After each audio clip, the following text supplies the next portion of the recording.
Chamber has taken a lead in promoting reading.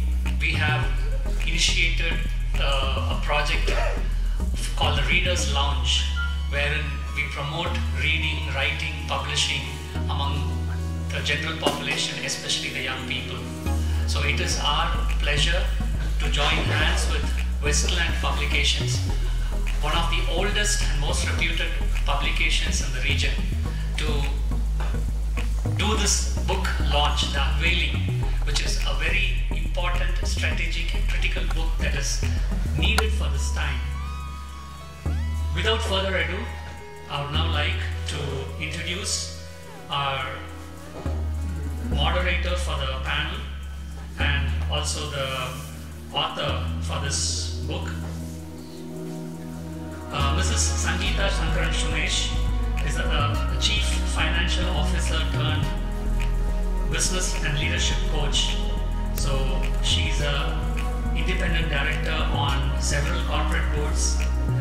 She has mentored several corporate leaders and has a corporate experience of over 25 years with multinationals, and her latest position was as an executive director and the chief financial officer of D&B Technologies.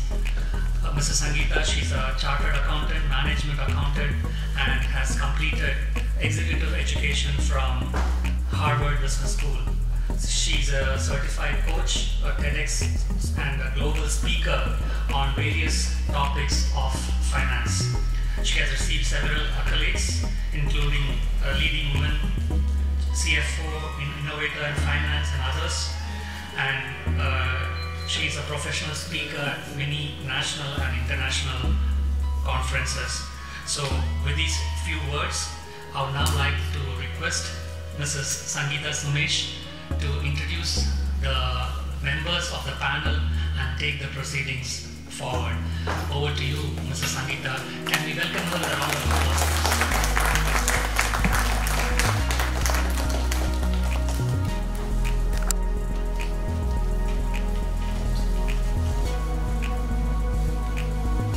Thank you very much, Vinod. So, warm good evening to everybody present here. It's a real pleasure to be here amongst all of you, and a delight. The first time I'm visiting Sikki, and I think it's an amazing place, lovely auditorium. So I would like to express my gratitude to the members of Sikki and to Westland Publishers for organizing this excellent event. A warm welcome to all of you once again. I'm really delighted that everybody is here this evening. Now, before I get started, I'd like you all to imagine. Imagine there is a long truck and it has 8 wheels. Now, for this truck to move ahead, all these wheels have to be in sync with each other. Otherwise, like we know, the truck will not propel ahead. It will not be able to move forward. It will not be able to accelerate itself. And even if one of the wheels of the truck does not function properly, like we know, it's going to become a challenge for the truck to move further. And my dear friends, that's exactly the case for a business as well. When there are different functions of the business, and even if one of the functions is not performing to its potential, then the business gets impacted and the profitability of the business goes for a toss. That's exactly what the book Where's the Moolah is about. Where's the moolah? Where's the moolah? Do you know? Do you know? It's hidden in your business, in the wheels of your business, that you should hack for profits to grow. So this book, Where's the Moolah, that's exactly what it tells you. It talks about the 8 different functions of the business and how businesses can capitalize on each of these functions and how each function can actually contribute to better financial performance and better profitability, right? So moolah, like we know, is money. So it tells you where the money is and how each function can actually contribute to the business profitability. It also tells you how the business can pivot on finance, how each function can actually contribute to better profitability. That apart, it also shares the wisdom of many successful well-known entrepreneurs like Mr. C.K. Ranganathan of Kevin Care, Mr. Harish Lakshman of Rane, Mr. Nalli Kuppasamy Chetty of Nalli Silks, and many other leaders, many leaders from the corporate world as well. A common challenge that I've noticed for many business leaders, what they face is they feel very anxious. Anxious about how can I grow my business further? What do I need to do for the business to be more profitable? How can I get the financial performance of the business better? What actions am I supposed to take? Now, these are the anxiety questions that many business leaders face. And this book is aimed at enabling the business leaders and the aspiring business leaders to think in this direction. It has some scorecards, it has templates, and one that you can use, and it also cautions you on some of the common mistakes that you can avoid, and it also gives you some reflection at the end of each section. So this is the theme of the book, and without much ado, let's invite the other speakers and let's learn from their wisdom and their experience. So I'd like to call upon Mr. Raghavan. He's currently the President of Lucas Indian Service Limited, part of the Lucas TVS group. He's a mechanical engineer from College of Engineering, Guinea, and he's also an alumnus of Great Lakes. He's a certified executive coach and a certified independent director as well, and he's been working in the private and public sector across multiple industries and multiple geographies. So thank you very much. Next, I'd like to invite Mr. Pratik Shah, an experienced Chief Executive Officer with a demonstrated history of working in the retail industry. He's skilled in negotiation, customer service, coaching, sales, and retail. Strong business development, and with an MBA focused in finance and marketing from Spears School of Business in Oklahoma. Thank you, warm welcome.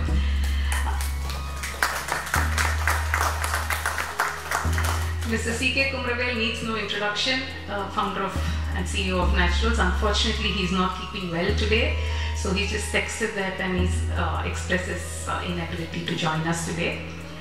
Then we also have from SICI, Mr. M.V Subramanian. He dons multiple hats. He does many things. He's an angel investor. He runs his company. He's now GP with July Ventures, and he's a very well-known figure in the world of startups. He doesn't really need an introduction, and so warm welcome. So thank you. So let's deep dive into the wisdom of each of these persons. Now, commonly, a low-hanging fruit for most businesses, especially to grow their profitability, is through, any guesses? What do most people do for cost cutting? Cost cutting, right? To grow your profitability. That's the low-hanging fruit. But it sometimes may not be in the best interest of the business, because I think cost management could be a better strategy to do it. So I'd like to ask Mr. Raghavan, from your experience, what do you think, what is a smarter way to grow profits through cost management, and what are some of the guiding principles that you follow on cost management? Hi, good evening all. Sangeeta, I think you start with a very difficult question for me. Okay, cost, in my opinion, in any business is inevitable.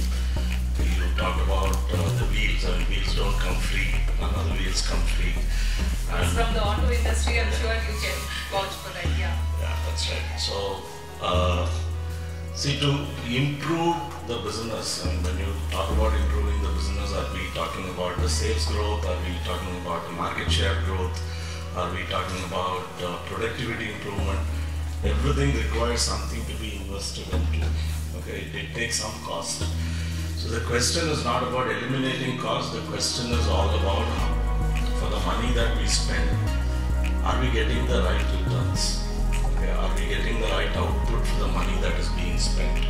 So that's the key. So in cost management, I wouldn't blindly cut costs.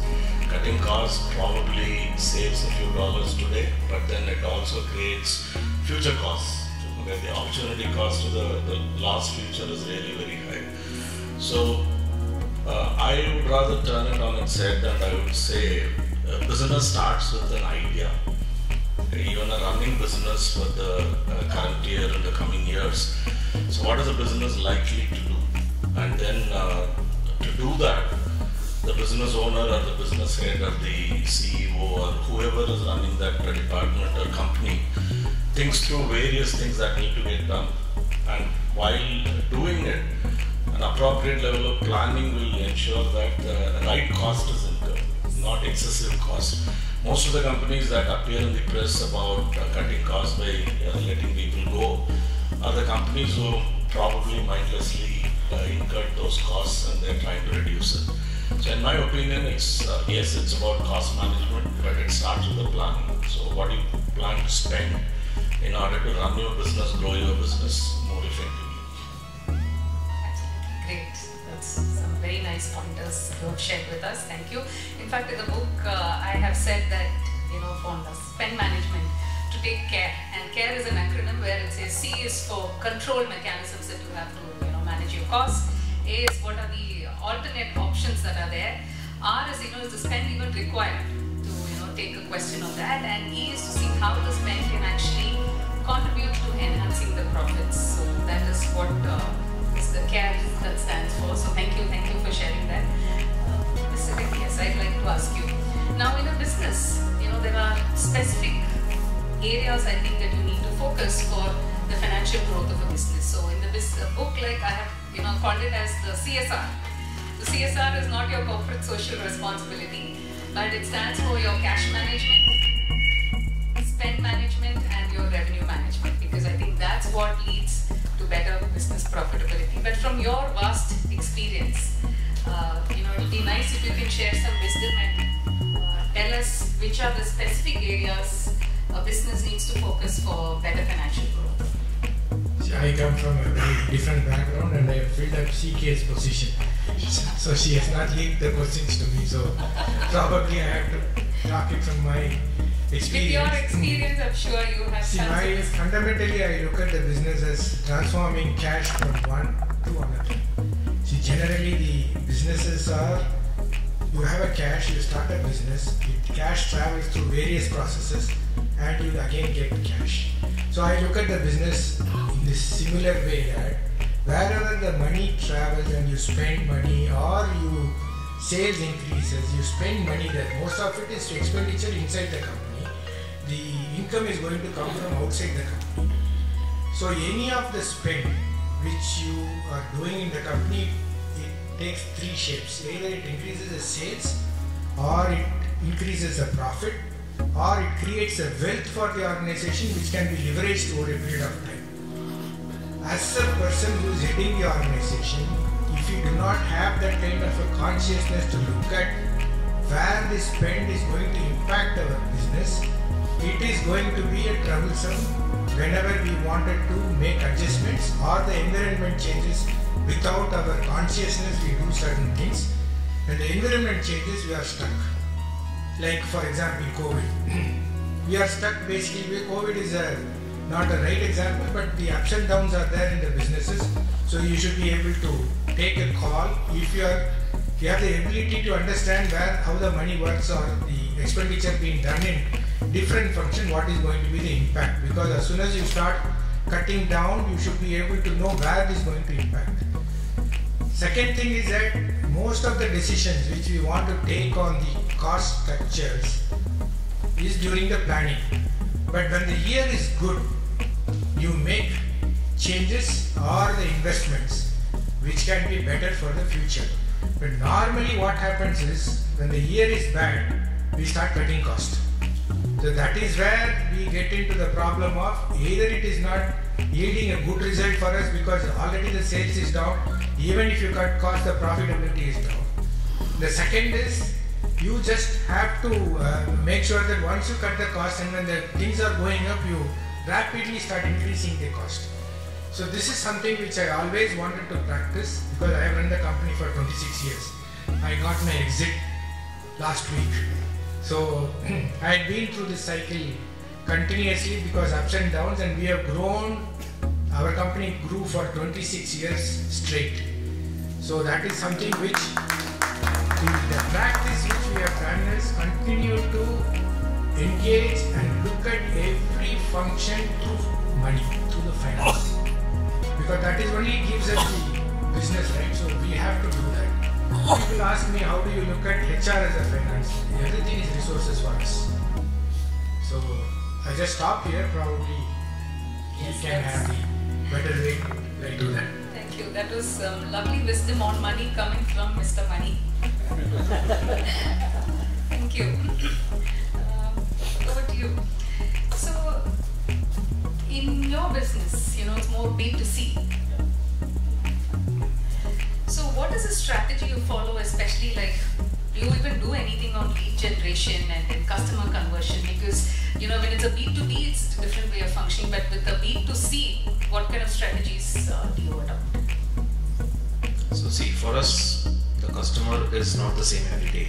It's a absolutely evolving customer with new demands, with new preferences. What he sees outside new, and we have to be up to date with what the consumer wants, and attracting that type of consumer is always a challenge. So we have to be first ahead of time in showing the demand to the consumer that this is what we carry. But for us in lead generation, obviously one is heavily in marketing, and today I can target a customer based in Trichy, in Shastri Nagar through digital media. So obviously we use a lot of lead generation, but we don't want the customer to go buy online. We're not an online company. We have to convert the lead from capturing him digitally online, but converting him physically offline. That's the online to offline route of a customer, right? Like Mr. Money said, the cash comes from one department and goes to the other. For me, my customer gets acquired in one place and gets transacted in another place. I mean, your normal footfalls are there obviously, but today for us, the key element is marketing. And as Sir said, right, cutting cost is very easy everywhere, but marketing is not an expense, it's an investment, which happens over a period of time. I mean, it's taken us almost 8 to 10 years to build a brand, and a brand to be built just cannot happen over time unless you sponsor the Indian cricket team on the center of the jersey, right? But unfortunately, statistics have shown every jersey brand is shut. I always keep telling my wife, this is the next company that's going to go, because there's no ROI on investing on the Indian cricket team, right? You name it, Sahara, DLF, Byju's, anybody. You can't afford the Indian center jersey. So I think for us, marketing is an investment and not an expense. Yeah. Great. So that leads me to ask you, if I can continue with you, how do you measure your ROI on marketing, the marketing spend? So after, I think, thankfully, after COVID came in, we actually put our heads around what is return on investment on marketing. So long it was marketing as an expense percentage of sales. Typical, I don't know how other CFOs, but everybody says our marketing as a percentage of sales cannot exceed double digit. So I used to understand, okay, if you're doing X amount of sales, you can do, say, this much percentage of marketing. But then, thanks to COVID, that you have to look at every cost element. So I said that if you're spending 100 rupees, how much of business am I getting back? So people nowadays, I was just reading an article yesterday of all the unicorns. Each one spends 2.8 rupees in getting 1 rupee of revenue, 1.8 rupees. So the expense is higher than the revenue, right? So people, we are also funded by VC, which is well known, Fidelity Capital. And earlier, during 2018, 2019, the boardroom talks used to be, what's the burn rate? Nobody used, what's the growth rate, what's the burn rate? There was something called EBITDA, PAT and all that. I'm a Gujarati family guy, and I was kind of pushed into that direction to start seeing, don't look at the bottom line, let's look at the top line. I think thankfully, I'm very thankful to China for sending the COVID. I think everybody pulled up their socks and gave us enough time for us to turn around the business from, I think at that point in time, everyone was only saying that, hey, let's kind of fund the business, grow the top line, we will get another investor on board, valuation will grow. Because I think in every investor's board or investors committee, there is always a valuation guy, there's no bottom line guy. They should have a guy who's also looking at bottom line. So coming back to your question, our investment started looking at CAC, customer acquisition cost, lifetime value of the customer.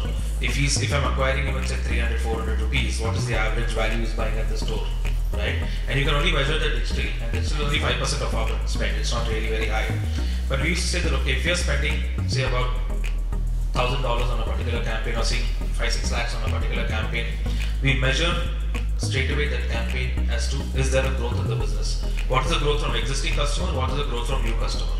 If there is a growth from new customer, the campaign worked. Existing customer anyway come back to us. So there's also cost of retaining the existing customer. You cannot like just go off marketing and then there's somebody else who will have the wallet share, right? So I personally keep telling in my team that there has to be a hygiene spend and there has to be a spend above the hygiene for acquiring new customers. If your customer base increased, then it's worth spending more. Like today, we don't spend too much in Andhra, Telangana. We're only about 40 stores there, right? But we are heavily in Tamil Nadu, Karnataka, where we are about close to 250 stores. So we can take the best spot on Sun TV, Vijay TV, prime time, because I know the entire South is going to look at it. But I can't do that in Andhra, Telangana, right? It will never give me a return on expense. Yeah. Awesome. That's some really very nice points that you brought about. Thank you. Mr. Raghavan, to you. Now, for a business, something that's very important is the financial metrics, right? So, in your business, from your experience, what are the key financial metrics that you track, and how do you relate it to the performance of the business? Sure. I mean, all metrics in a business are financial metrics. There are no separate financial metrics. That's my very firm belief. And I also very firmly believe that top line is a value. Yes. You have a 1,000 crore company, 50,000 crore company, and it's very nice to say that in a party. Totally right. Bottom line brings some sanity to the business owners and the people in the business. The reality is, are we cash positive or not? So these are the principles that I always look at in managing the business. Sales is important as long as the market share is growing. Okay. If the sales is growing, market share is declining, that means everybody is scooting and then we are the last man standing. Okay. We have that strategy in place, or it is happening without we knowing, and we are in for a big trouble. Then we wake up and then the business doesn't exist. Or the sales is growing and market share is not growing, it's stagnant, which means somebody else has entered, we don't know. So we have gone to sleep. So sales and market share have to be looked together. And then for me, whatever business we do, gross margin has to be positive.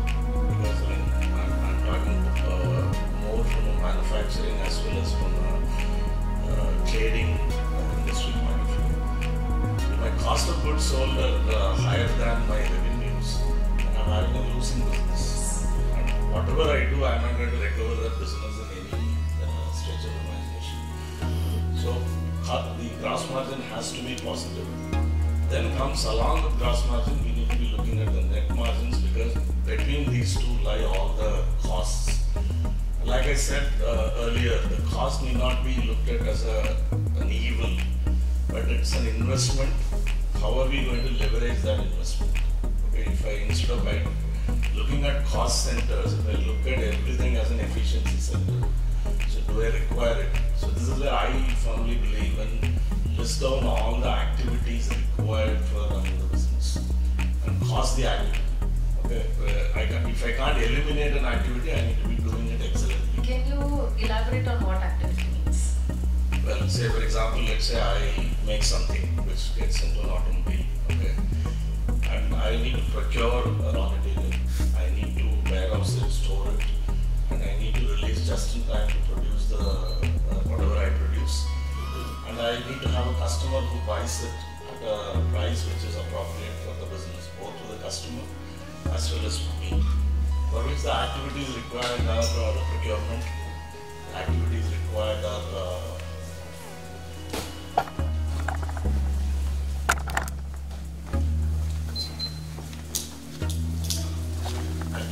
procurement, sales and marketing, and of course the product needs to be designed, redesigned, etc. There is a design engineering department which is involved.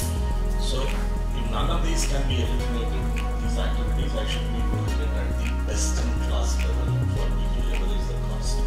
If I'm not doing that, if my competitor is doing better than I do, then obviously they'll be either earning more money selling to the same customer, or they'll have more customers. So the gross and net margins, finally the free cash flow. Okay, I'm not looking at notional cash flow, I'm looking at the free cash flow, which means my working capital returns have to be looked into very I should not have any slack in terms of either excess inventory, either it is a work in process, or finished goods, or raw material, or debtors which are unnecessarily high, even for that matter payables. Because that requires discipline, because the working capital management is not just about financial management, it is about the behavioral management. There has to be a discipline. If I don't pay my vendors on time, I would not get the best in class supply from the vendors. Once I have that discipline to meet that requirement, I would start collecting all the time. I would start reducing inventory to the required levels. So it's all about discipline. So for me, the metrics are sales along with market share, gross and net margins, and free cash flow. Everything else is inside.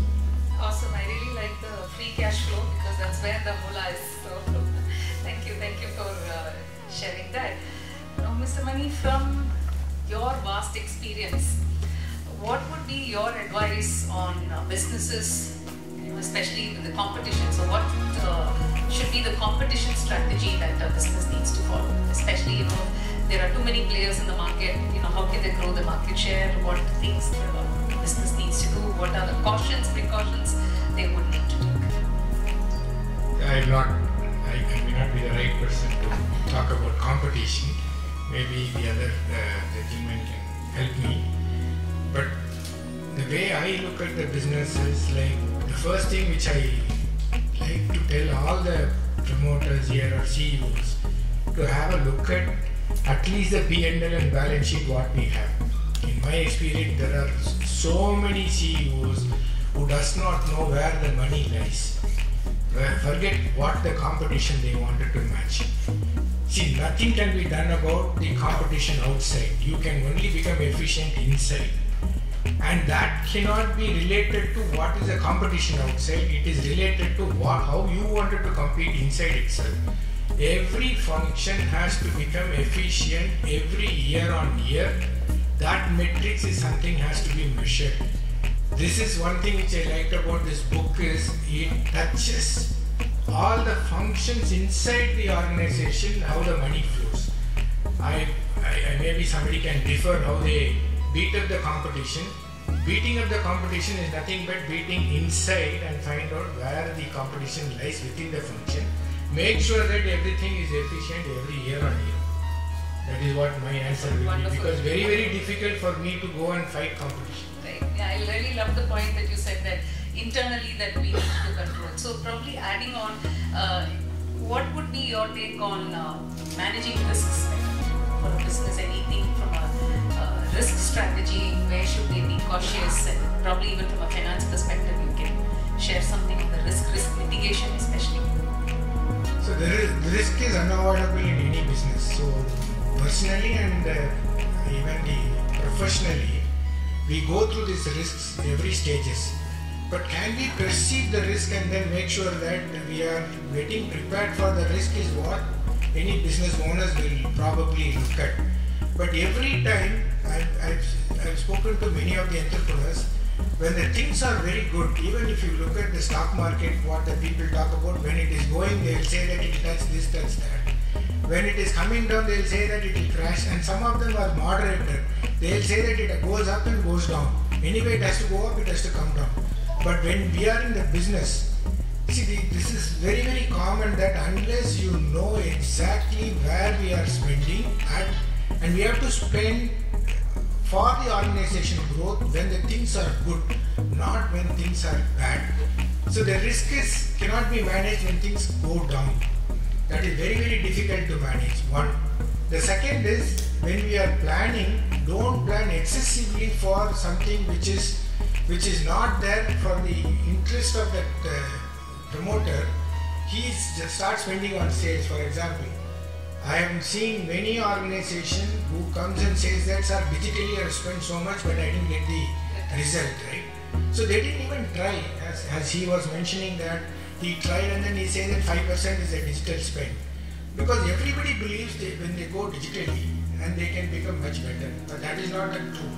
They do not know where they are spending, how they are spending, because they are not involved. Not tracking. The CEO is not involved. If he believes this money where he is putting the money, and then if he is able to track it, then he gets a better results. It applies to all functions. I do not know how do I separate and say that how the risk has been managed. But all the time, when the things go bad, where do you have to cut cost is the planning which I keep doing. This is the first stage I have to cut, this is the second stage. This can come only if you know this is the impact, either the top line or the bottom line. The impact is at either level, then it will be much efficient. Wonderful, wonderful. I think that was very, very nice. Pratik, to you. Now you've been in the business and as an entrepreneur for maybe over 15 years? Yeah, about 18 years. 18 years, wow, okay. So from your journey, what has been some of the major financial learnings that you've had, and probably you can throw some light on some do's and don'ts for any business? Yeah, so I think for me finance was learning on the ground because I'm an engineer.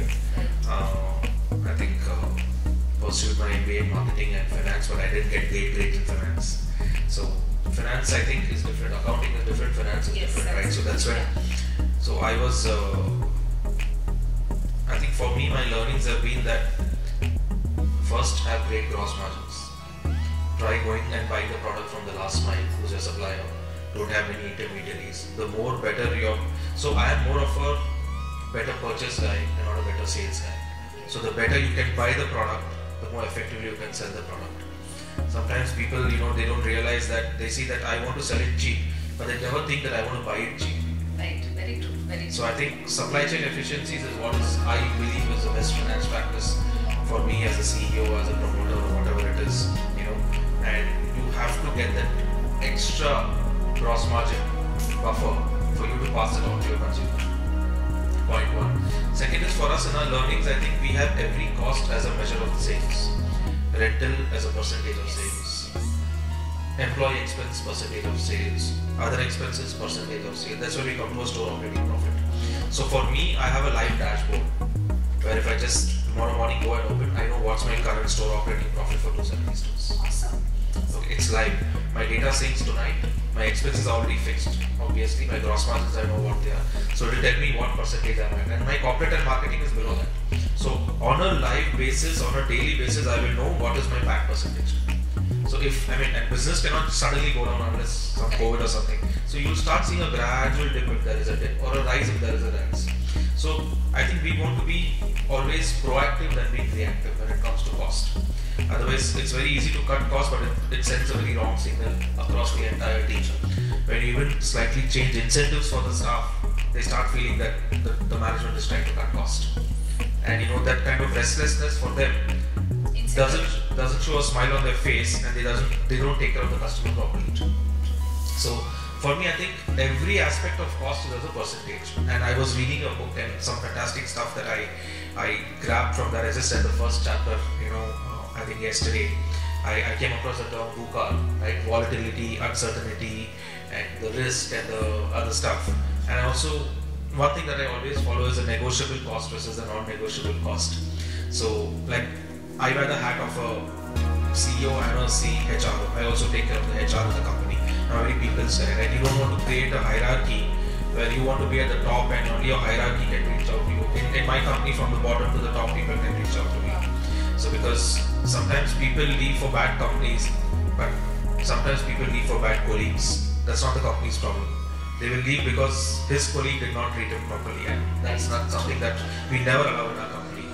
So while we are doing that, we have something called rewards and recognitions, right? So when I had a previous HR guy, people only want the position that I'm a chief HR officer, I'm the chief marketing officer, but nobody wants to take up responsibility. When you ask them questions, they're like, no, market is bad right now. So I said, boss, how can you not do rewards and recognitions? We do a R&R. He wanted to do it yearly. I said, do it quarterly. The more you meet your people, the more you call them for occasions, the more they feel the energy, right? Doing something online during COVID was okay, but then we started this R&R, which is an expense. Yes. But that turned out to be an investment. Awesome. We started seeing people actually coming forward and having that energy and asking, sir, when is the next R&R? So people are looking for the next R&R in October. Because when he sees his colleague getting an award, he wants to be the next guy coming on the stage, and that itself is a good amount of motivation for them. So for me, financial metrics are every aspect of the organization is as a percentage of sales. If it can afford it, we spend on it. And if we see that if we increase that more, will it improvise my sales? That's a delta that we have to work towards. Yeah. Awesome. I really loved the points that you said, especially because it resonates so much with the book where it talks about the 8 different functions. So you beautifully covered on the people. People, I think it's very important. People are the one who actually make or break your business. So people, you spoke about the customers, the marketing, suppliers. So I think you did a phenomenal job in talking about everything. And also what I liked is on the margins that you spoke about, right? The percentage of sales. I also always say, every rupee saved in the fixed costs will translate directly to your profitability. So if you can reduce the fixed cost of the business, that will be great. So that's what I'd share about that. Probably since we speak on people, I would like to ask you, Mr. Raghavan, in this beautiful book, $1 Trillion Coach, written on Bill Campbell, there's a beautiful line that quite stuck onto me, and I think that's so true. It says, compensation is not just about the value of money, it's an emotional value. And I thought that's very, very true, because, especially the more senior the leader is, and, even if there is a slight drop on the increments that they get, it's the ego touched, and then people feel really offended. It's not really about the quantum, but then, the emotional value. So, from your experience, can you share with us, how do you manage this in corporates? Because obviously, everybody wants to grow, everybody wants to get a good increase, but at the same time, from the leadership perspective, we need to pay attention to that, and the cost perspective as well. So what is your take? How would you balance? I think Sangeeta has decided to reserve all the tough questions to me. Okay. Compensation is at best, it is a controversial subject in any company. Okay. There are 2 aspects to it. One is, it's easy to say that we need to set the culture so that people don't really worry about the compensation, etc. But it is not that easy to implement. So the most practical way is at least I try to be transparent about bad news. Okay? So there are times when you can't pay as much as the other person would like to receive. Okay? So it's better that instead of allowing rumors to fester, so you make it very clear why we can't afford to pay in this particular financial year or the performance management cycle. Some would leave. Okay, that is inevitable. And like cost in a company, attrition is inevitable.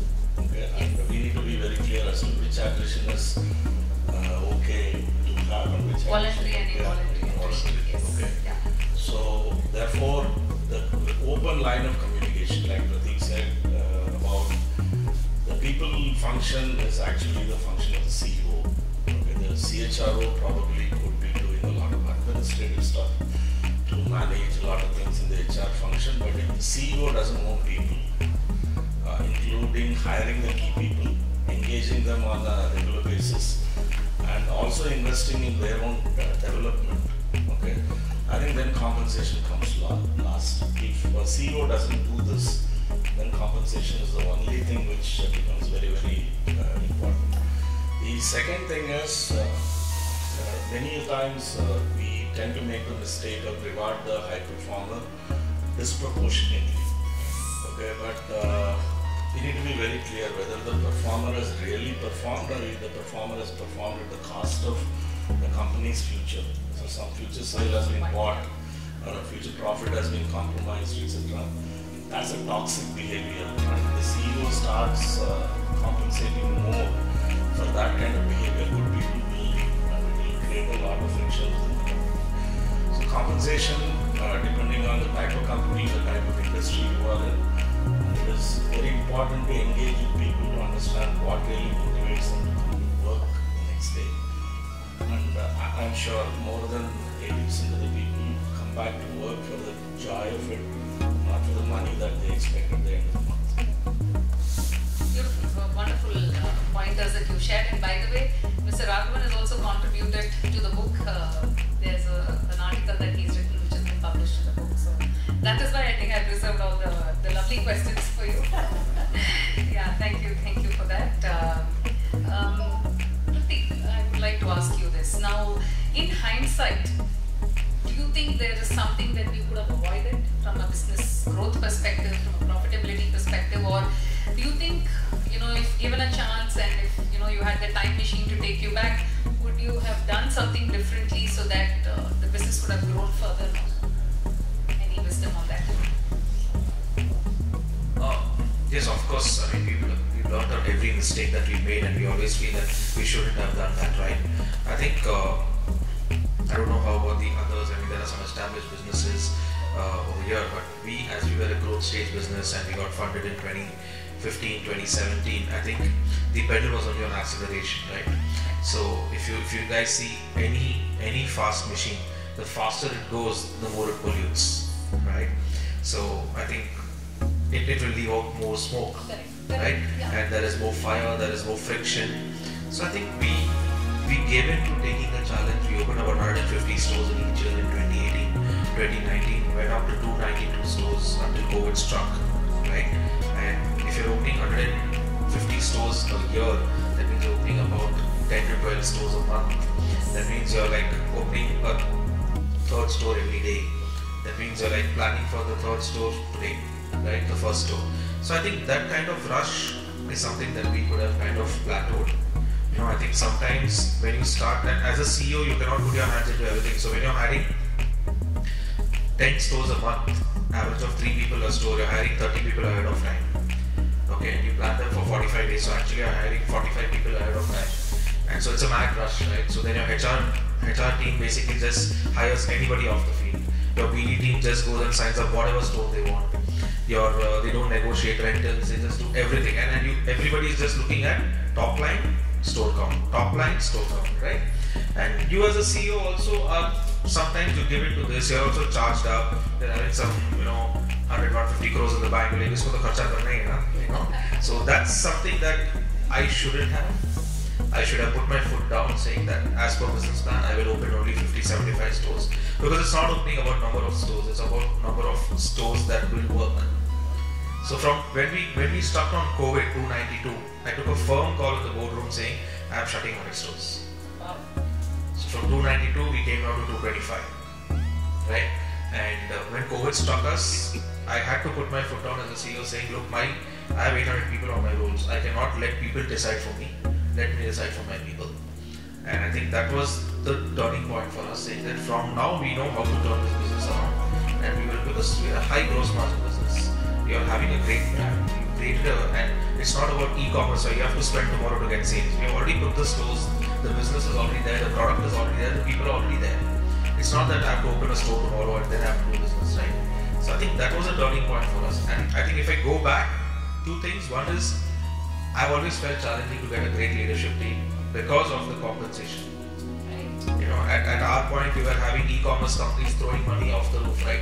ESOPs, this equity, that equity. I mean, you have to look at the number of zeros is there in the salary. And when you link it to a variable like 90, this is my fixed expectation. Variable is way about this. Sometimes you want people who want 2x of the CEO's salary, right?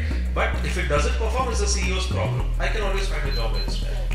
So I think getting the right team has always been a challenge, and I think I'm blessed that now I have a good team who've been with me for almost 4-5 years. My CFO, my Vice President supply chain, my wife was the CEO of the business. So I think internal growth is very important, where it's okay to give a guy earning 10 lakhs to 15 because he'll take up more responsibility. But a guy earning 15 from outside will never join at 15, he'll want 25. And the head is always out even if you hire them at 15. So I think we've been very clear for internal growth. And I think the next mistake is chase growth but at the cost of profit, not at the cost of loss. I mean, it's okay. There is no first mover advantage in any business. This is not a Twitter or a Facebook. At the end of the day, your consumer is evolving. You'll always get a consumer. Every day there's a new type of consumer coming. Right? The consumer who came in last month to us is very different from the consumer coming next. And nowadays we see, well, I visit my store and I also meet my customers. Sometimes you see that the father's choice and the kid's choice is absolutely different. The father will want to wear a kind of spectacles and the kid will be like, wow, this is not the trend now. Right? You have to wear something this. Was in my office I cannot wear all this. No, that's okay. You have one for the office, one for the weekend, but at home you want to wear this. So the kids are influencing the decisions of the parents. Right? You never had parents on Swiggy and Dunzos and Zomatos, right? My father tells my mother, he wants dosa, she will ensure that the dosa is there. But now the father tells, I want a pizza and it's at home in another half an hour. So I think the customer is evolving and we have to be adapted. So I think we never wanted to be a tech company, to be honest. I'm a very hardcore offline guy. I don't understand tech. So one is not burning, not chasing growth at the cost of loss, and hiring a good team.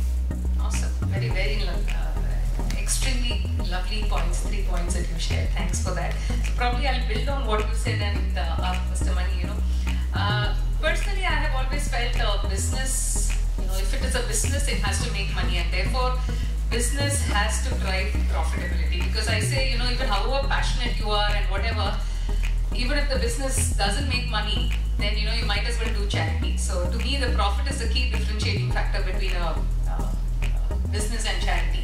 So these days, especially startups, and since you're from the startup world, they look at many other factors. They don't really focus on profitability. So what is your take on that, and what would be your advice to startups? I think even to give charity, I have to make profit. Absolutely. So profit is, that's why I say where's the moolah. So profit is essential, even if it is a NGO or a non-profit organization.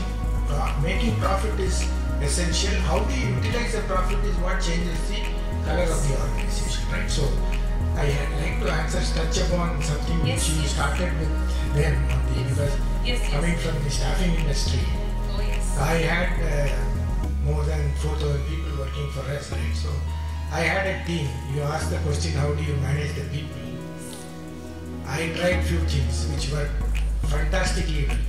Only my team will not have incentives, no variable pay. I just open up and say that you come for a discussion for the increment, you tell me what increment you need, write your increment, and then you will get it. Wow. So I think a lot of us would like to work. Only one condition. The overall cost has to be the percentage of what he said.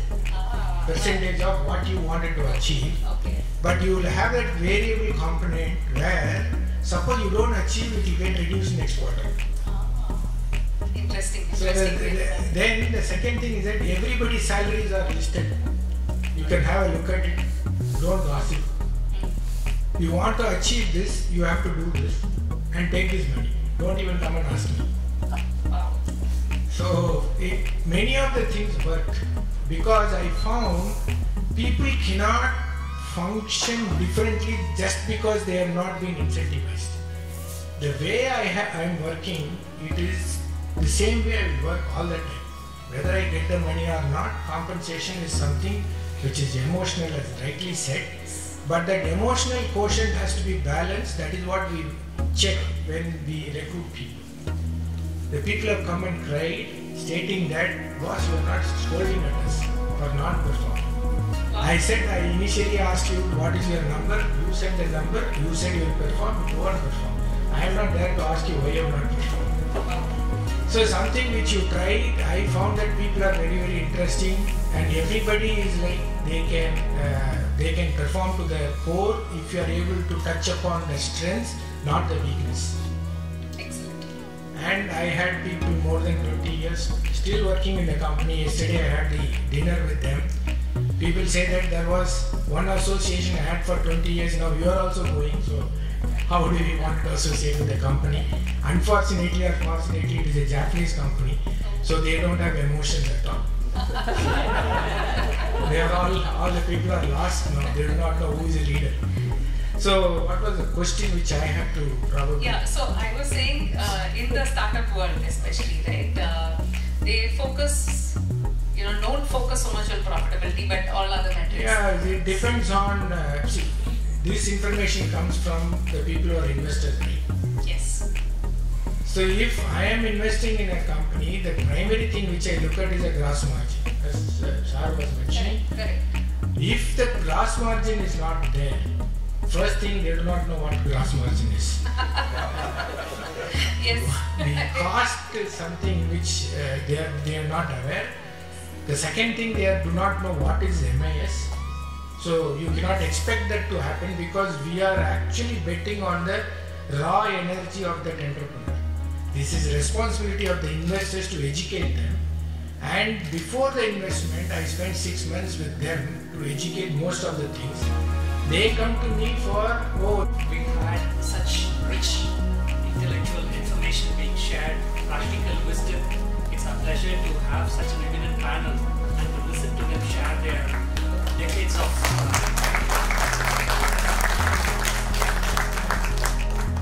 We are also fortunate to have Mrs. Vanathi Srinivasan, a person who needs no introduction with us. Thank you, ma'am, for choosing to invest your time here. At this moment, we will have the unveiling of this book. May I request Mrs. Vanathi Srinivasan to kindly come to us. I also request Mr. V. N. Shivshankar, Vice President, Southern India Chamber, to join us for the unveiling, please.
Mr. V. N. Shivshankar, our Vice President, to honor Mrs. Vanathi Srinivasan with a memento, please.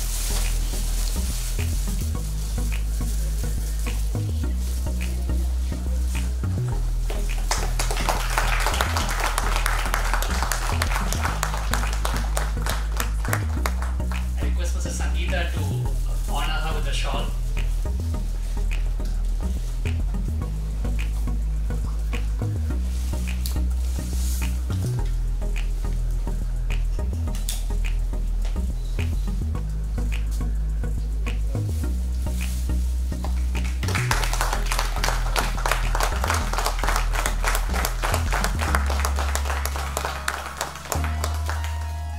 Recently released a coffee table book on the history of Tamil trade titled Yadamure. I request Mr. M.V. Mani, our board member, to present this coffee table book to ma'am.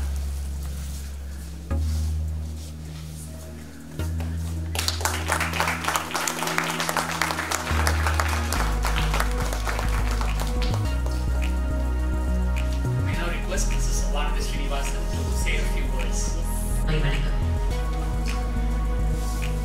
First of all, my heartiest wishes and congratulations to Sangeeta.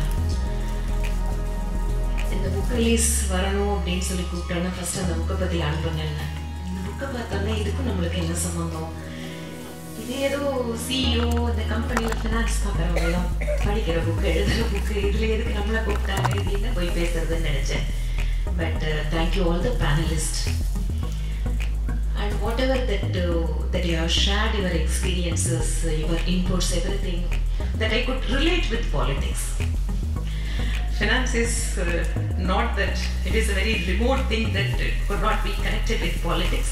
But whatever you spoke about, how to build a team, how to tackle the risk management, how to tackle the internal team, everything is, that is all fundamental, it's all human relations. And of course, finance, அப்படின்னு பார்க்கும்போது எல்லாம் micro level finance தான் women கையில் இருக்கும். Macro level ஃபினான்ஸை ஒரு women எழுதுறாங்க ஆத்தர்னா I thought that we must appreciate.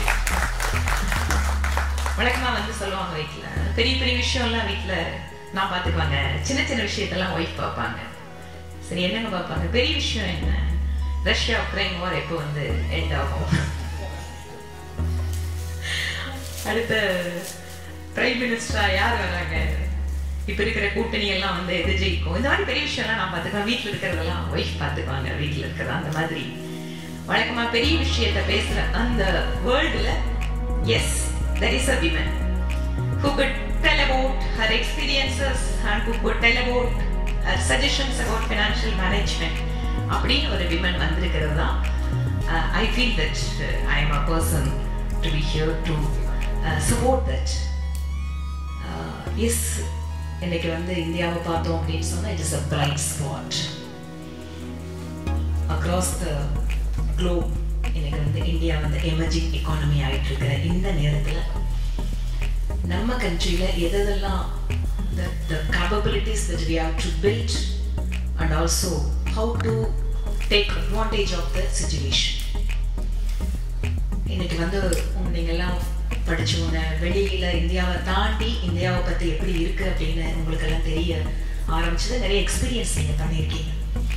So அப்படி இருக்கிற இந்த ஒரு சுச்சுவேஷனில் how India can perform better in terms of finance அப்படிங்கிறதுல எல்லாத்துக்கும் அந்த எக்ஸ்பீரியன்ஸ் வரதுக்கும் பர்டிகுலர்லி மணிசா ரொம்ப அழகாக சொன்னார். இன்னைக்கு வரக்கூடிய ஸ்டார்ட் அப் எனக்கு யூனிகான் நம்ம வந்து ஃபோக்கஸ் பண்ணிகிட்டே இருக்கோம். PM is very keen on that. ஒவ்வொரு தடவை முடிஞ்சு பேசும்போதும் யூத் கையில் என்ன இன்னைக்கு கொடுக்க போகிறோம் நாம. இன்னைக்கு வேர்ல்டுலேயே வந்து யங்கஸ்ட் கண்ட்ரியாக இருக்கக்கூடிய இந்த கண்ட்ரியில் இருக்கக்கூடிய யூத்துக்கு என்ன விஷன் இருக்குது, என்ன டைரக்ஷன் இருக்குது, more than that to fulfill their aspiration, what the opportunity that as a country we are providing to them. So இந்த மாதிரி விஷயங்கள்லாம் வரும்போது we have to build the ecosystem. This is very very relevant. So அவங்களுக்கு பாலிசியில் என்ன changes வேணும். ஏன்னா எனக்கு நல்லா ஞாபகம் இருக்கு, ஒரு தரம் with cabinet minister was attending one function. அப்போது ஒரு சின்ன ஒரு தம்பி எந்திரிச்சு கேட்டார், எனக்கு கவர்மெண்ட்டுக்கு சப்ளை பண்ணணும்னு ரொம்ப ஆசை, ஆனால் ஒவ்வொரு தடவை உங்கள் கண்டிஷன் வந்து நீங்கள் எக்ஸ்பீரியன்ஸ் கேட்குறீங்க. Unless otherwise if you are giving experience by way of an opportunity, then only they can weigh the experience. How we can supply, how we can participate in the tender processes. It's a very very valid question. So அதுக்கப்புறம் அந்த minister next மீட்டிங்கில் அதை வந்து அதுக்கான ஒரு policy intervention பண்ணாங்க. First time இந்த மாதிரி எக்ஸ்பீரியன்ஸ் இல்லாமல் வரக்கூடியவங்களுக்கு கூட ஒரு குறிப்பிட்ட பர்சன்டேஜை நீங்கள் டெண்டர் ப்ராசஸில் அலோகேட் பண்ணுங்க. ஸோ இந்த மாதிரி கிரவுண்ட் லெவலில் இருக்கக்கூடிய விஷயஸ் எல்லாத்தையும் ஒரு பாலிசி மேக்கர்ஸாகவும் and person close to the policy makers அப்படி இருக்கும்போது கெட்டிங் த ஃபீட்பேக் அப்படிங்கிறது I feel that it is very much essential. And Mrs Sangeetha ரொம்ப அழகாக அவங்களோட புக்கு அவங்களோட இம்பார்ட்டன்ட் பாயிண்ட்ஸ் எல்லாத்தையும் எனக்கு அனுப்பிச்சு கொடுத்துருந்தாங்க. ரொம்ப நல்லா இருந்தது. ஒவ்வொரு கம்பெனிக்கும் என்னென்னவெல்லாம் விஷயங்கள் கவனம் கொடுக்க வேண்டி இருக்குது, எந்தெந்த இடத்துல ரிஸ்க் இருக்குது, எங்கே ஆஸ் அ ஹியூமன் பீயிங் நம்மளோட ஹியூமன் ஏரர் எங்கே வந்து நடக்குது, ஸோ அதை எப்படி ஓவர் கம் பண்ணுறது, இந்த மாதிரி விஷயங்கள் எல்லாமே இந்த புக்கில் பார்த்தீங்கன்னு சொன்னால் ரொம்ப இம்பார்ட்டன்ட் பாயிண்ட்ஸ் எல்லாமே ரொம்ப அழகாக கவர் பண்ணியிருந்தாங்க. I hope that definitely this book would serve the purpose of the need of the corporate world or the business world, and I wish you all the best. There are many more books you have to write and you have to contribute in a better way, and thank you so much for the opportunity. So once again my congratulations to you, Sangeeta. Thank you so much.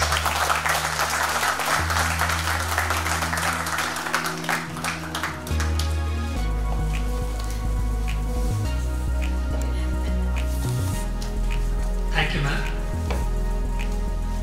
இந்த நிதியையும் அரசியலையும் அழகாக இணைத்து அந்த கருத்துக்களை பகிர்ந்ததற்கு என்னோட நன்றிகள். தென்னிந்திய தொழில்வர்த்தக சபை 113 வருடங்கள் பழமையான ஒரு நிறுவனம். கோயம்புத்தூரில் நாங்கள் பல விஷயங்கள் செஞ்சுட்டு வரோங்க.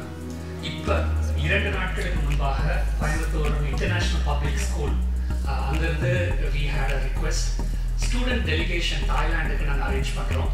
ஒரு 30 ஸ்டூடெண்ட்ஸை கோயம்புத்தூர்லேருந்து நாங்கள் தாய்லாண்டுக்கு அங்கே இருக்கக்கூடிய electric vehicles exhibition energy exhibition இது ரெண்டுக்கும் நாங்கள் கூப்பிட்டு போகிறோம். 6th, 7th, 8th, 9th standard students அவங்கள இந்த அங்கே இருக்கக்கூடிய 2 கம்பெனிஸ்க்கு சைட் விசிட். ஸோ ரொம்ப தேவையான அந்த எக்ஸ்போஷர் நாங்கள் அவங்களுக்கு கொடுக்குறோம்.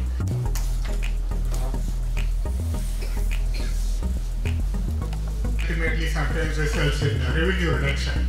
But what we are talking about is sometimes the waste reduction and non-value addition, where I don't think it will be affecting the revenue. In case the revenue is affected, then we have a cost-benefit analysis which we have to see and then do that. So that is what we have to see that. There are also some references about the fixed cost reduction, and somebody said about what is a gross margin. That itself we don't know, because if the cost information, especially about the variable cost, about the revenue aspect, the sales information is usually properly available, but the cost information with respect to the variable cost, if it is not properly available, especially the semi-variable part, which is a grey area, then your contribution or the gross margin, what we call is, will be vague. And many cost information in many organizations, this final cost information is not available. I think there should be a stress to go into the finer details. Maybe with the present ERP system or SAP system that should be available, but still I see in many organizations, especially medium size and small scale, this precise cost information is not available. For example, power cost, whether it is variable or not variable. Labor cost, whether variable or not variable. Semi-variable, what percentage is semi-variable? Power cost, there are so many fixed parts in the power cost itself. What about the maximum demand? It is a variable or it's a fixed one. There are meter rent, fixed part. There are so many charges like that. So many people are not differentiating these things and then bringing them into cost, and most of the things, because the cost of collecting the information is earlier is much more than the benefit of getting it. That is why it was brushed aside. But nowadays with ERP system, these things are there, but still I feel many organizations are not doing it under the guise that it is very confidential, they don't want to divulge this. I want the panel to react on this. I don't know whether, no. I don't know whether this answer will be satisfactory to you, but I will try my best. There are 3 questions I derived from what you talked about. One is about the cost information is not accurately available.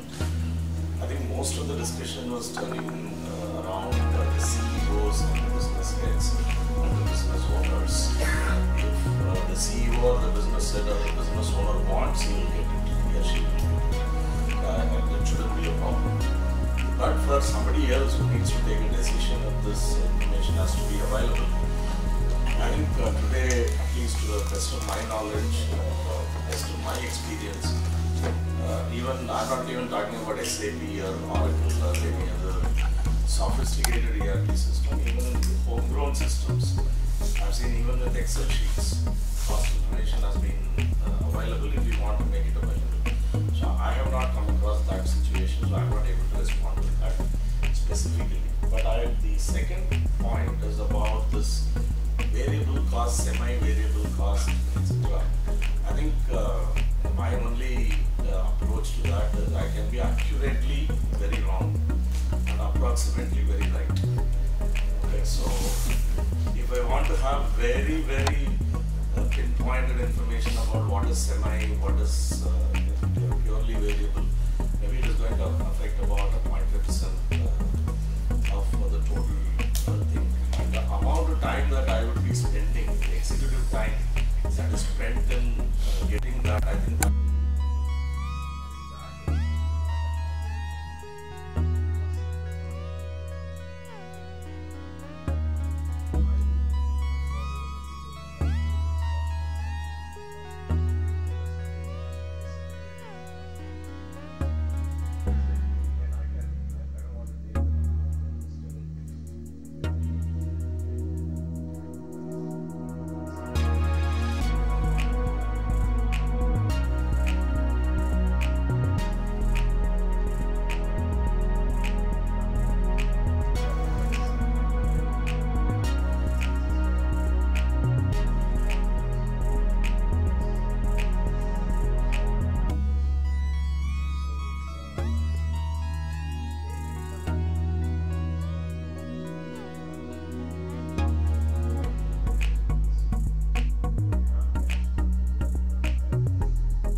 Hi. I'm a first-time entrepreneur. I've been running my company, a fintech company, for 13 years. So when I started the company, I did not know how much initial capital I should put on the company. I think this is one of the biggest problems all the entrepreneurs or the startups, when they start the company, right, they do not really know how much they should invest or allocate as an initial capital. Because I, like Mr. Pratik, I learned the finance on the ground, but I think if the panel members can share some thoughts on that, what will be the calculation or how should they plan for it? That will be useful information. Thank you.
Expertise.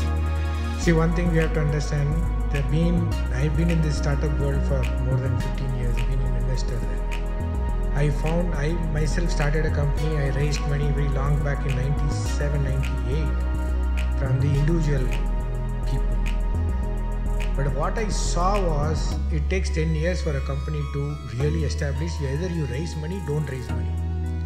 If you raise money early, the first thing, we also raised money. We diluted 25% in year 98. And then we used that money because we have to use that money. Then we went and used that money, everything was sunk. What is left is the 25% shares with somebody else. You know what they have actually encashed? After 20 years, they encashed more than 100 crores for 1 crore investment. Right? So this is we felt very bad. We have struggled all the while, and then these people have taken money. As you rightly mentioned, you have to be always having a shortage. To that extent, you raise the money, dilute that shares, such a way that you continue to grow. And as we rightly mentioned, when you don't need money, we come behind you. When you need money, then we will be very cautiously looking at it. Whether this person have spent enough money such a way that have they grown. So it is a balance between what you see as a growth and how much you can minimize your raise. And then unless it is a B2C. B2C is a very different story. B2B, since you said fintech, I am just telling you. So you just make sure that your growth is steady and you don't try and grow much faster, because most of the time there will be a slack and money is used, you have diluted your equity but you have not grown. So that situation will become very odd when you want to raise the money next time. So be careful about it. There is no straightforward answer to it. We have to, case basis, we have to sit and agree with what you have in mind and probably the entrepreneur has in mind, and how do we actually guide them to look at it. But always, as you rightly mentioned, shortage of money is a key for success. Excess money is always, you have to keep it in a locker like how he kept it. Very, very difficult, because he is coming from the background, he knows what is the value of that.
Sorry, your name is Sujata. Yeah, thanks. So I never thought I'll be proactive. When you fail twice, you learn to be cautious, right? That's when you become proactive, right? We always want to be ahead of time, want to plan everything ahead of time, but business has so many variables: calamities, disasters, sudden competition, sudden volatility of the dollar. When we used to import earlier, dollar was at 65, 70, now dollar's at 82, right? And GST changes. 2018, our GST in eyewear changed from 5 to 12%. Consumers never going to pay you extra 12%. That 7% we had to absorb cost, right? When there is a sudden shift in a macro environment, sometimes your bottom line just goes for a toss. You don't know what has to be done. I mean, when the PF changed, the slab of PF changed from 18,000 to 22,000 for a difference of 4,000 rupees. Lot of our employees started coming above the PF bracket. So we had to start absorbing PF for them. And if you have some 400, 500 employees, then you cannot go tell them now PF bracket has changed, you are going to deduct additional 800 rupees for you. I mean, that will leave the employee, you know, in a lot of distrust. They'll think that you're trying to use some government regulation to take away their salary. So business is all about too many variables. And when there are too many variables affecting your business, you have to be cautious ahead of time. At least the variable cannot, sometimes the variable can run you out of business. Sometimes government policies can run you out of business. So I think I always am a very cautious guy, and I don't like to take too much of risk and try to say, okay, let's see, whatever happens is what's going to go. So we always kind of, when we plan, we have a 3-month plan, 6-month plan, 9-month plan, right? So we see that are we getting closer to our plan? If we not, we'll act ahead of time. So, I mean, it might be very foolish for me to say, but the only app that I look at a lot on my phone is the weather app. Because retail is all about weather, right? If I want to advertise over this weekend, I will see whether it's going to rain in the south.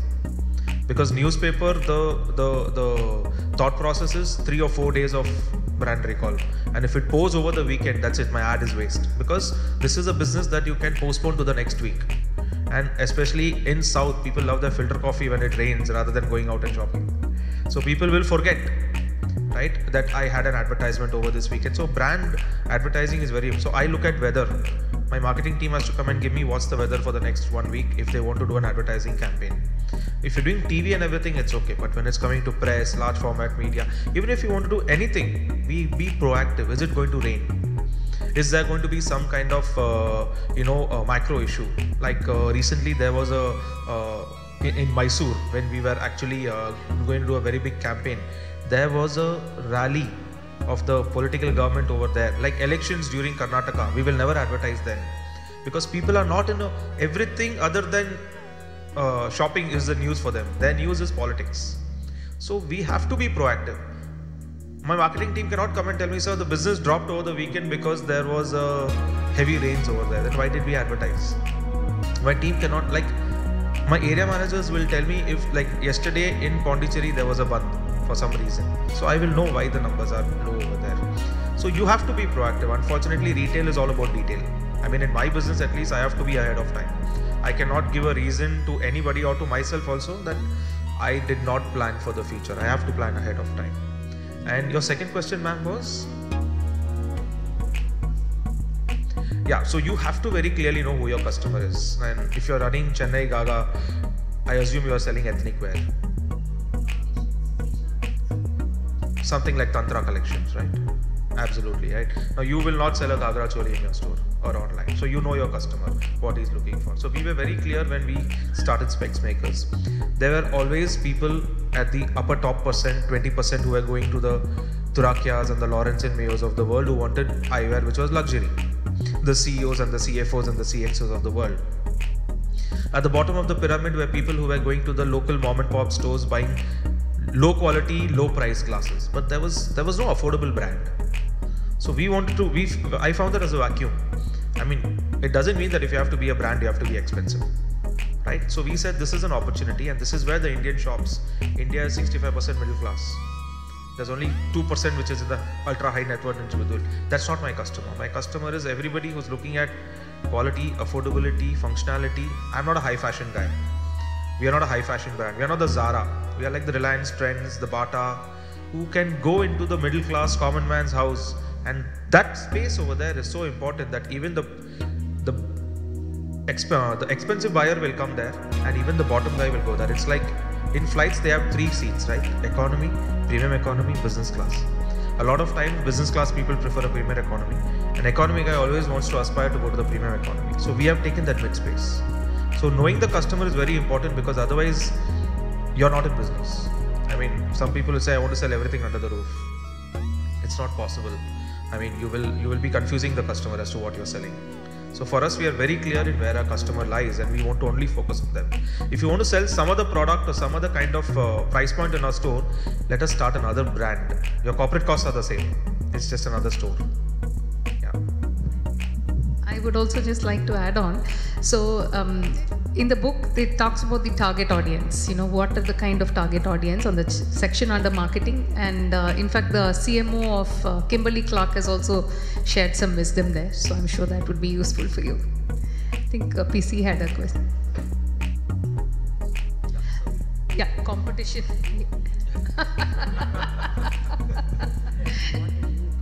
You wanted me or wanted him? Ask the question again. Yeah, right. Correct. How does a business, yes. So for me, I would say it's the USP. USP is going to be the differentiating factor. So what is the unique selling point for your business? Because every business is crowded, right? So, but why would a person come to your business? What is the extra benefit they get by coming to you? It could be the pricing, the quality, the delivery, whatever it is. So if you can leverage on that differentiating factor, I think that will be a great thing. And I think Chennai Gaga already has that, because you're young. So I think that makes a lot of difference. Welcome. Yes. Thank you.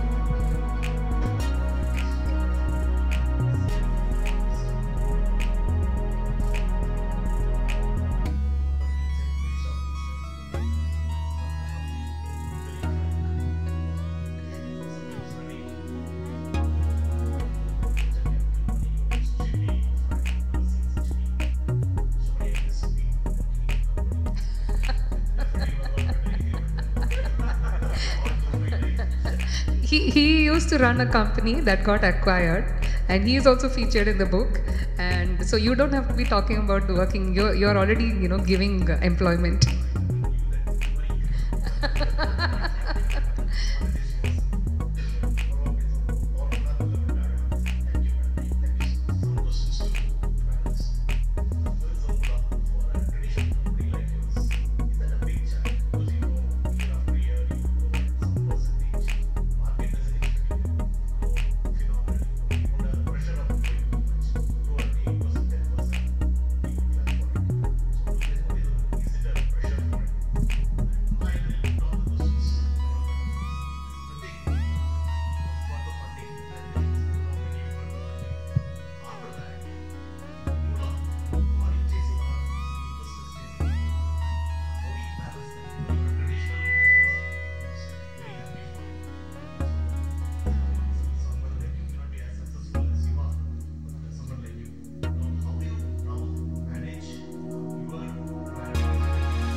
Before I forget the question, let me answer.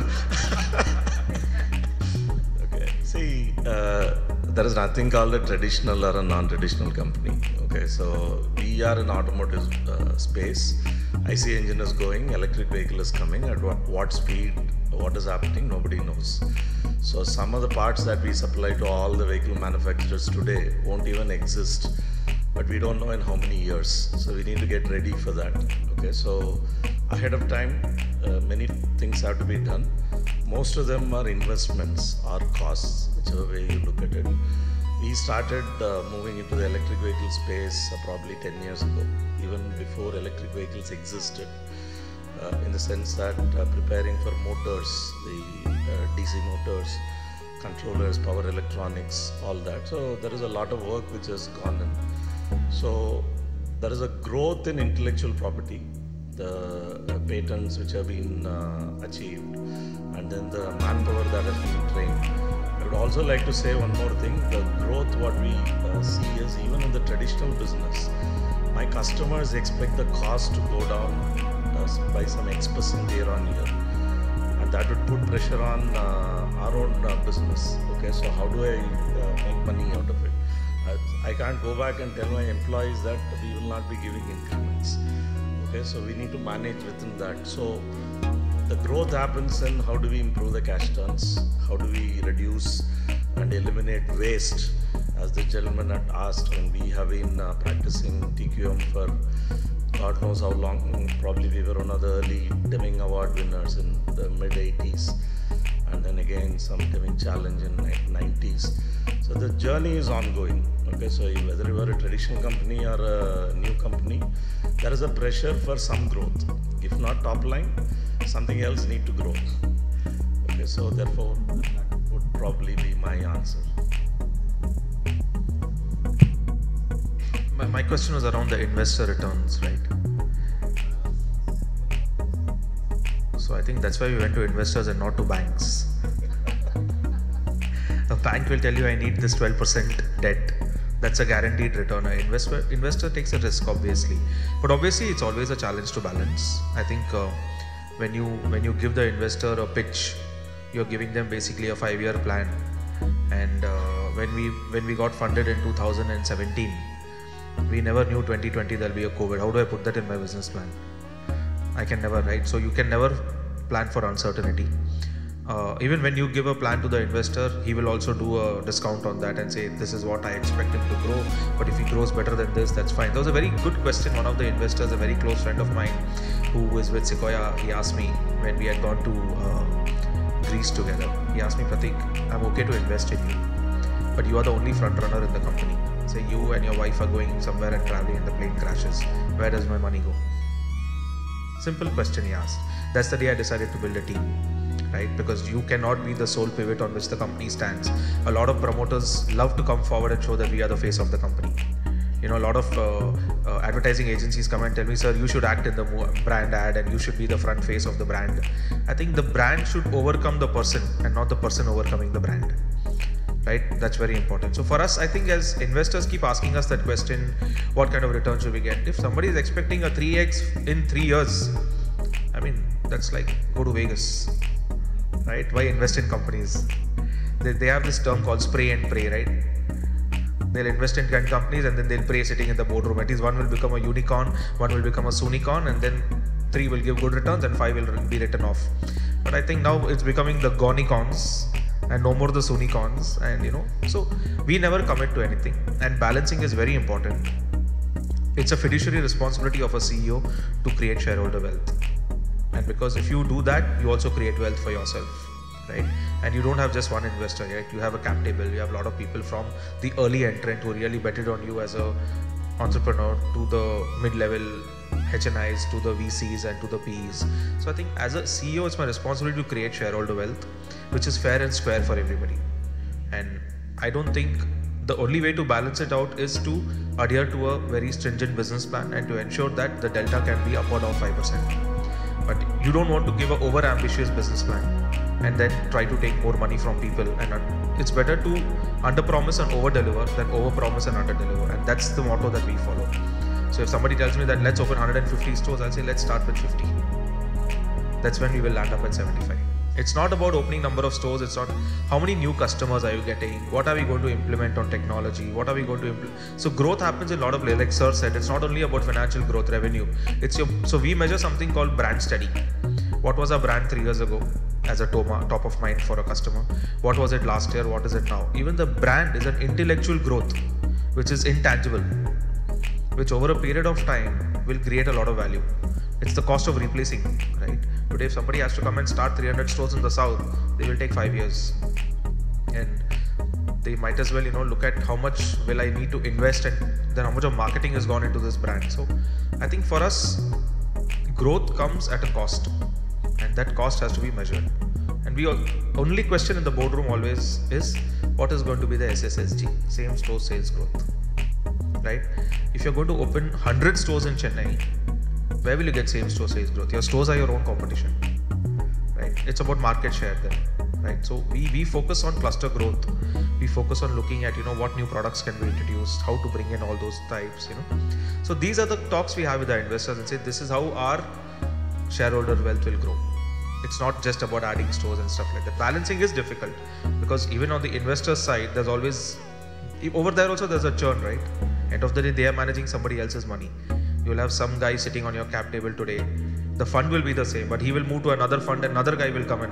The guy who was there previously who invested, the guy who's sitting now will be completely bipolar. That guy will say, nahi, let's expand. This guy will come and say, let's become a .com company, become an e-commerce company. You have only one vision. You cannot keep changing your business practices based on new people coming on your board seat just because they have got a churn in people. So I think we have to be very stringent and focused. This is what I want to do and this is the way I'm going to run it. Yeah. Thank you. I think you asked me the easiest question of the lot. So to answer your question, where's the moolah on the books? I'm hoping people like you and Mr. Money and, you know, everybody around here will buy Where's the Moolah in bulk and go and gift everybody. All right, jokes apart, I think the book has been helping me. I work with different corporates on growing their profitability. In fact, tomorrow I'm doing a workshop for a leadership team of a multinational, and basically see how, you know, they can use the principles of this book and grow their profitability. So that way I think the book has helped, I mean, not just me, but helping businesses to grow, and corporates especially. For the leadership team, I do exclusive workshop based on the book. So that way businesses grow and I also grow. Yes. That you have to ask the publisher. Thank you. See, the question which you asked, you would like to come and join the organization if the whole thing is open for salary. You know what, before that what I do, you have not asked me, right? I just put all the numbers of the performance there, and the human brain is very relative. Then I'll ask them, you choose what you wanted. They cannot go, I just put the percentages of performance. Their mind will not go much more than that percentages. That is, you can try it out anywhere, that is what it is. End of the day, you have negotiated without negotiating directly. Right? The second negotiation I have is what is going to be the performance. And I also have a rider saying that if you don't perform next year, it will come down. Is it okay? The second question you asked me as a VC, as a greed, right? So actually